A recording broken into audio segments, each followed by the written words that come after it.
कहानी छोटे हुए तो क्या हुआ। एक हाथी को अपनी शक्ति पर बड़ा घमंड था। छोटे जानवरों को वह अपने सामने बिल्कुल कमजोर समझता था। वह धम धम करके चलता था, जिससे आसपास के छोटे प्राणी डर जाते थे।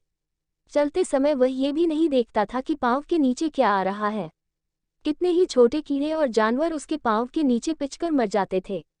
वह अक्सर पानी पीने के लिए जंगल के पोखर पर आया करता था।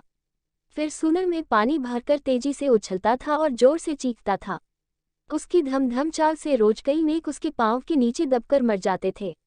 एक दिन एक बूढ़े और अनुभवी मेघ ने हाथी को प्यार से समझाया, अरे भाई, तुम रोज यहाँ पानी पीने आते हो और हमारे कई भाइयों को चोट पहुँचाते हो। तुम नीचे देखकर क्यों नहीं चलते? हम छोटे जरूर हैं लेकिन हमें भी चोट लगती है। हाथी ने चिंघाड़ कर कहा, तुम जैसे कीड़े मकोड़ों का ध्यान रखना मेरे बस की बात नहीं। तुम तो मेरे नाखून के बराबर हो। दो चार मर भी गए तो क्या फर्क पड़ता है।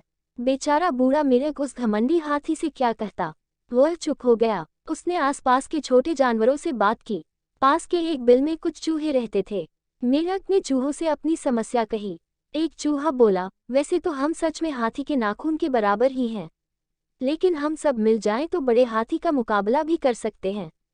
चूहे पोखर के आसपास के मच्छरों को जानते थे।